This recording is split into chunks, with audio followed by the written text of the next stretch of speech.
Um, but anyway, I'm just very glad to be here today. I think the title of today's thing about the sequestration and the post-war is really dead on, because what we're finding is a lot of companies in the IT systems integration space are still struggling with the impact of 2013 and everything that went on there last year. We've just completed our annual top 100 list, where we rank the 100 largest government contractors. And one thing I like to do each year, we've done it, this was our 21st year of doing it. One thing I like to do each year is kind of add up the value of all the prime contracts that these 100 win each year. And, from 2000, the first decade of the 2000s, it really showed how the market was just growing. Just each year was going up and up and up. And we hit a peak in 2011 at $132 billion in prime contracts. But since then, and anybody here who's a government contractor has kind of lived it, these last few years we've seen that come down. And for this year's top 100, we hit 106.2 billion. Now, it's still a very large market, still a lot of opportunities there, but it really, one thing I like about doing the top 100 is it really kind of shows the kind of overall what's going on in the marketplace and that contraction that we've been experiencing. One of the big questions, though, we've been debating, and people I talk to, I ask them this too, is whether we've kind of hit the bottom yet. And I don't think so. I think that the bottom is probably this year. And one of the reasons I say that, and I think it fits in with the theme of the post-war, the drawdown there, and sequestration, is that 2013 was just a horrible year. I mean, we saw a really sharp drop in the number of RFPs that came out last year. I think that there was 1 month, let me see if I can find it in my notes, where there was a 50% drop year to year. For the year overall, there were about 35% fewer, RFPs and contract awards for 2013 compared to the year before. And the impact of that wasn't really felt in 2013; it's being felt this year. I mean, a lot of companies I've been talking to, they are seeing a pickup in awards, and that'll kind of pay off next year. But what they're not seeing yet is is dollars kind of flowing into the marketplace. The budget agreement that they formed at the end of 2013 to end the shutdown, and so it set sort of the top line budget numbers, but what's missing is all those projects that don't have like their separate own budget line in the budget. There's still a lot of people wondering, okay, when is the money going to show up there? So a lot of companies are still seeing pressure on their revenue growth. So that's why I think that this year is kind of the bottom, because I think we'll see it start picking up, next year. But I still think that we're in a window of time here where I think we'll get through this year, probably be a pretty good year, and part of next year. But I think next year we may see a return of some of the atmosphere of 2013. I mean, I don't want to be too cynical, but I mean, it's an election year. The midterm elections are coming, so in November you're going to have one party that's going to be emboldened with their agenda, and the other party that's going to feel wounded is going to be fighting back. And I just don't see any kind of atmosphere of cooperation or bipartisanship coming out of this election. One person who she's a political scientist out at George Mason, whose name I can't remember right now, unfortunately. She told me that you're really not going to see much bipartisanship until one party starts winning 55% of the vote. Will we see that in 2016? Maybe, but that's a really big maybe. So how does this atmosphere? How are we seeing it translate into some of the strategies of the companies that we follow? One thing we've seen a pickup of, particularly with the larger aerospace defense companies, they're really kind of making a push into international markets. Lockheed Martin has established Lockheed Martin International, which is its own business sector, and they're pulling together kind of all the international work that they've had scattered around the company into a single organization, so they can go after larger opportunities and be more agile and be more aggressive. Northrop Grumman is doing kind of the same thing. And a lot of these companies are kind of focused on our allies. A lot of work in Australia, the UK, the Middle East is still very important.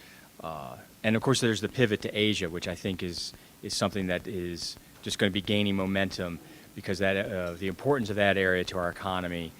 It's both a large market for us, and it's also a tremendous supplier for a lot of our, technology is built there, and it's just a growing area. And we have, challenges there with, China, and, and some uncomfortable relationships with their neighbors, even though China is a big, trade partner for us.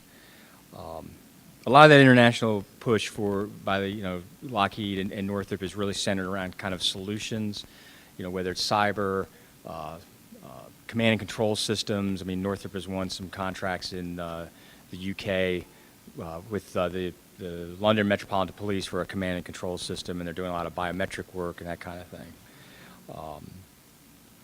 So, other companies, when you drop down a tier more into the kind of the larger IT companies and the small and mid-tier companies, one thing we've been seeing are a lot of companies have spent the last year restructuring their businesses. A lot of this is driven of course, by the budget. People are trying to flatten their organizations, trying to take money out, trying to, be more agile, more responsive, and more efficient. You're seeing, companies are kind of shifting their organization so there's not necessarily purely customer focused. A lot of them are looking sort of at a matrix kind of organization where you have your technology solutions and you gather those in one space and then sell those across multiple groups of customers. Like, network operations, you're going to have a team that's going to go to the Army, it's going to go to Commerce, it's going to go to DHS, and it's a way for companies. What they've been telling me is that it makes them just more efficient. They can put their best people on their best projects. Let's see. We're seeing a lot of a rebound in the merger and acquisition space. 2013 saw a big drop. 2012 was very active because there were changes in the tax code, so there were a lot of companies that were looking to sell to kind of take advantage of that. 2013, again, the impact of sequestration and the uncertainty, people just didn't have visibility out into the into the revenue potential of these companies that we're looking to acquire. We're seeing a bounce back this year. More companies looking to acquire technologies or acquire contracts or customer bases. So I think that's going to be and revenue, especially the space that I particularly for small businesses. I think a big challenge is if you're a kind of a generic IT services provider. The market's going to be really tough. I mean, you'll have some benefit if you're in, an 8A or a hub zone because the government needs to buy from those kinds of companies. But, the sort of the commodity services space, the scale is going to be the key, and I think it's going to be a real challenge. Because it's a lower margin business, and so you need that size to kind of make up for that. Let's see. But I do see, one thing that we've been following. And it's just sort of kind of evolving or emerging in my mind is what it means to be a systems integrator is changing. One company was telling me that, it used to be, you take this technology and that technology and this and kind of bundle it together and you add your costs up and put your fee on top and sell this thing to the government. And, with the push into more of a consumption-based model for buying IT, the prime contractors pulling in different service providers, whether it's Unisys, bringing in an Amazon or somebody else, and you're bundling services and then selling it as a on a consumption-based model. And that really kind of, for the really big companies, I think it kind of scares them because they've made so much of their life on putting bodies in seats and hourly, billing those billable hours. But I think that for the mid-tier and small business, I think it's a real opportunity because they can go out and they can partner with, some of these commercial technology companies and other service providers, whether it's in the cloud or particularly in the cloud, and really bring a unique solution into the marketplace. But it's really still, still kind of an evolving model that we're going to be tracking pretty closely. Another thing I want to talk to you all about, that's sort of what we saw with the top 100 coverage, is one thing we've been doing at Washington Technology for the past years. We've been doing these insider, we call them insider reports, and we did a series of 3 looking at the whole prime subcontractor, relationship and the partnering there, and then we did a third study where we kind of went out to the government customers and asked them about, what do you think of your contractors? And we started off with the asking people to talk about their primes, and we used our top 100 as sort of the starting point. Rank these companies, tell us what they do well, not well, and we were able to gather enough information to really kind of take a deep dive into 20 of the companies. But we really were able to broadly get a sense of what subcontractors feel about their primes and where they see the relationship, struggling and where they see it succeeding. We asked things about, honoring teaming agreements and commitments, what their reputation is there if you sub to them, will they sub to you later? I can write reciprocity, but I can't say it. How well do they communicate, both with their partners and with the customers, and what the whole working relationship is like. And what we found was that when the survey respondents were talking about specific companies, they graded them okay. The most were like in the good to very good range. Nobody really out in the excellent, but no one really doing a really bad job. But when the survey turned to the part of where we were asking more open-ended questions about the relationship and what works well and what doesn't, we kind of saw the other side of that. And there's a lot of concerns again around communication, around integrity, around are you doing what you said you were going to do, those kinds of things.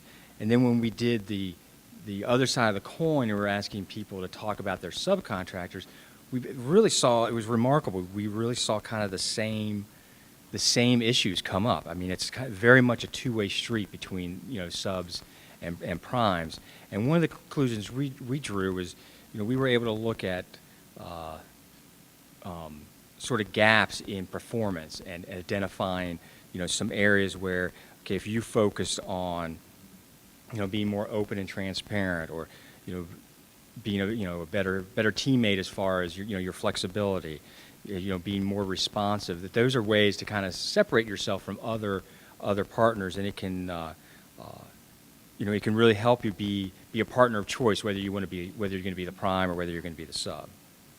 Mostly both sides really see the need that to their benefit, that they have to trust each other and they have to work well together, because it's in their self-interest and in the interest of the customer. So it's that focus on teamwork, communication, transparency, technical expertise they want to see on both sides. And so those are kind of some areas we see that companies, you focus on doing those things, you can kind of be a preferred partner. Now the third survey was the one that really just kind of made us sit back and say, wow. When we went out to the government customers, we asked them a series of questions on what they value in their contractors and what contractors are doing well, and had them think about their overall group of contractors that they work with. And it was similar, it was okay. But then the survey shifted, and we asked them, okay, can you name your single best contractor? And 49% said they could not. And I was just blown away by that. And what that really, I talked to a lot of companies, they're always talking about differentiation. And you look at that survey result and you realize half the companies out there, to the customer, it's like, I can use you, I can use you, I can use you. It doesn't really matter. They're not seeing that difference. And that really was quite an eye-opening moment. I knew it would be somewhere in there. I never would have thought it would have been, as high as it was. So, the good news though is that in looking at that, there's a real opportunity there to focus on what you can do to differentiate yourself and what the customer values. And so, in this survey, we had asked them to think about their overall group of contractors, and we had them, rank 5 attributes on how you value these when you're picking a contractor, and those are technical expertise, teamwork, customer knowledge, industry perception, and process. So that we had those scores, like, teamwork, technical expertise was the highest at 93%. 93% said it was either valuable or highly valuable. Then down from that was teamwork at 88%, customer knowledge 82%, industry perception 81%. Process was lower, which I wasn't too surprised, because in the process section, we were asking the government customers about more internal processes at the company, so they may not have as much visibility in there, but they still scored it at 63%. So we had that score. Then we had similar scores when they talked about the overall group, and then we had the scores for the companies that could identify their top contractor. We had those scores, and when you kind of mash those together, the gaps really just jump up. I mean, the best contractors outperform the value. It's hard for me. Got to think of how the best way to say it. The best contractors are scoring higher than the value the customer's putting on it, so they're exceeding expectations. But the overall group is much lower, and so I think that group. So if you can focus on those areas, those are some areas to really think about how you can be, a better contractor to your customer, and really kind of, step out of the shadow of all these other, other companies. So that's really how to differentiate yourself. Another part of the report, we kind of looked at failure factors, and why projects go off the rail. And for technology industry, one good thing is that the technical competency was only cited 22% of the time. So it's generally is not a technology problem. What got the highest score was overpromising capabilities and execution. That's where they saw, contractors who say, oh yeah, I can do this in 3 months at under budget, and then they just don't do it. But interestingly, the government executives were very honest. They pointed the finger at themselves as well. They talked about change requirements, lack of government oversight, changes in leadership as other issues that they see derailing projects. On the more contractor-focused issues, some of the other things that came up was poor communication, mismanagement, and inexperience. So there's a lot of opportunities there, I think, to kind of focus in on those areas, and you can meet your customers' needs better. And that's, during the session just before lunch, I thought some of the talk about communication and knowing your customer and understanding their pain points, I mean, those are really critical in this atmosphere. One of the things that a lot of companies are telling me, that they're trying to get in there early and talk to their customer, understand what the mission is, understand where they're trying to improve, and understand what their budget is, and say, okay, if this is all you have to spend, hey, here's three solutions. Maybe one of these could work.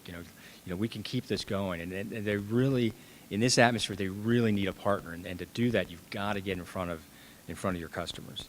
So that's the kind of the main bulk of my talk.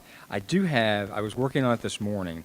We're working on another insider report, and I just gotten the kind of the raw data on it. We did a survey going out to industry, talking about LPTA, the lowest price technically acceptable contracting. And so I'm just going to hit some of the, we haven't done all our analysis yet, but some of the numbers that came back, again, were kind of like, wow.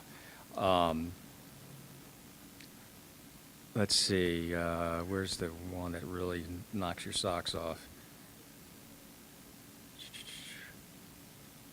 As your company lost an incumbent contract that was recompeted, 59% said yes. Was the winning LPTA contractor also able to perform the contract satisfactorily? Only 7% said yes, which is really showing that, I mean, it's a contracting, I don't know what the right word is, process that just doesn't really work. I mean, they're seeing, these contracts being awarded and failing. let's see. We asked them about, I